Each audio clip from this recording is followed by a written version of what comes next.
İrəvanı çalxalayan kritik an çatır. Nikolu devirmək üçün gizli sövdələşmə var.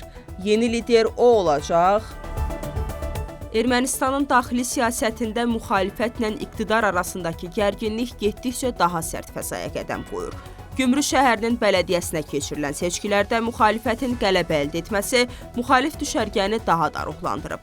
Bunu son dövrlər aktivləşən bütün siyasi qruplaşma və partiyaların, blokların açıqlamalarından da görmək mümkündür. Hətta Şərəfin var bloku baş nazirin impiçmentini təklif edən Edgar Kazaryan və Narek Malyana dəstəyini ifadə edərək bunu reallaşdırmaq üçün əlindən gələni edəcəyini vəd edib. Eyni zamanda Ermənistanın 3-cü prezidenti Sarkisyanın bu yaxınlarda yenə də açıqlama verərək Köçəryanı özünə düşmən hesab etməməsi ilə bağlı fikirləri də siyasi arenalarda birmənalı qarşılanmayıb. Ehtimal edilir ki, artıq ekslər arasında gizli görüş və ittifaqlar bağlanır, baş naziri devirmək üçün müxtəlif planlar üzərində iş gedir.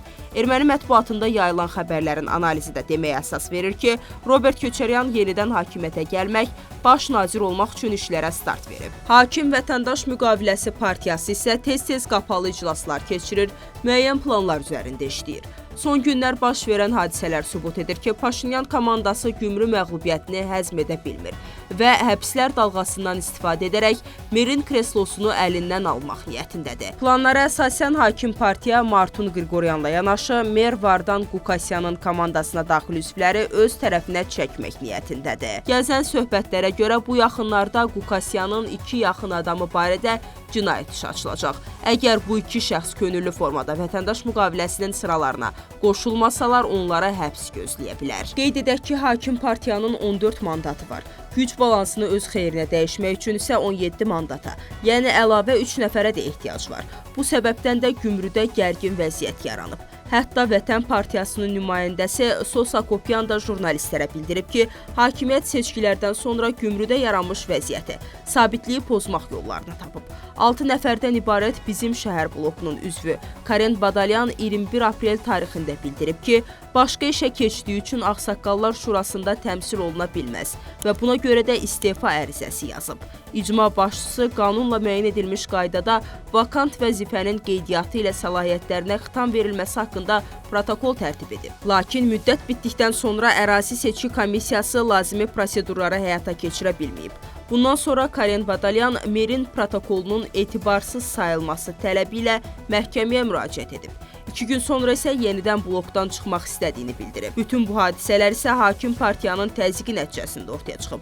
Məlum olur ki, Paşinyan Gümrü məğlubiyyətini heç kəsə, xüsusən də hakim partiyaya bağışlamır və nə yolla olursa olsun burada mer kreslosunu ələ keçirməyə planlaşdırır. 2026-cı il seçkilərində Ermənistanın ikinci böyük şəhəri sayılan Gümrünü itirmək, İrəvanı itirməyə bərabərdir. Çünki bir səs üstündə belə ölüm-dirim mübarizəsinin gedəcəyi indidən aydındır. Bununla yanaşı hakim partiya Ermənistanın 3-cü böyük şəhəri Vanadzorda da yayın sonunda növbədənkənar seçkilər keçirməyə planlaşdırır.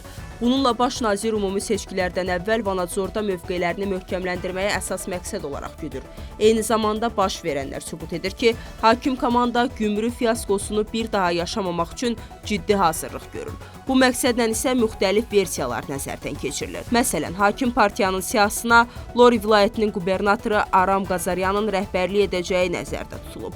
Qazaryan uzun illər hüquq mühafizə orqanlarında çalışıb, geniş çevrəsi və təsir gücü var.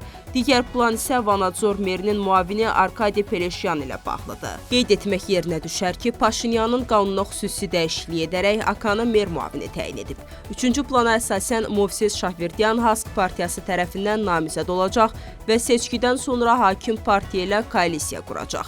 Movses kriminal aləmlə əlaqəli şəxsdir. Vanadzorda müxalifətin namizədlərinə gəldikdə isə keçmiş mer Samvel Darbinyanın oğlu hakim postunu tutduğu üçün onun namizəd olma ehtimalı çox zəif olduğu qeyd edilməlidir. Keçmiş icma sədri Mamikon Aslanyan isə 1 il müddətinə azadlıqdan məhrum edilə bilər. Göründüyü kimi Vanadzorda müxalifətin güclü namizədi yoxdur və Paşinyan burada mütləq qələbəyə ümid edir. Müxalifət isə getdikcə daha çox birləşməyə və baş nazirin impiçment məsələsini gündəmdə saxlamağa çalışır. Yazılanlardan məlum olur ki, 2026-cı il seçkilərinə qədər Paşinyanı yola salmaq, sonra isə növbədənkənar seçkilərin keçirilməsi əsas hədəfdir. Bu yolda isə bütün vasitələr sınaqdan keçiriləcək. Hətta hakim partiyadan qovulan deputat Ovik Ağazaryan da etimadsızlıq prosesinə qoşula bilər. Üçüncü prezident Sarkisyan isə Respublika Partiyasının küçə mübarizəsinə daxil olmaqla proqramının olduğunu açıqlayıb. Şərəfim var fraksiyasının rəhbəri Hayk Mamicanyan parlamentdə açıq-aşkar bəyan edib ki, əgər Ermənistan bloku Robert Köçəryanın namizədliyini irəli sürsə, onlara qoşulacaq. Bu isə onu deməyə əsas verir ki, Köçəryan tərəfdarları bir-bir müxalifəti öz tərəfinə çəkir. Ehtimal etmək olar ki, impeachment prosesi baş tutmasa, seçkilərə müxalifətin böyük bir hissəsi vahid namizəd, yəni Robertə qoşulacaq. Son günlər Ermənistanda baş verən proseslər onu deməyə əsas verir ki, daxili siyasət çalxalanma və təlatüm dövrünü yaşayır.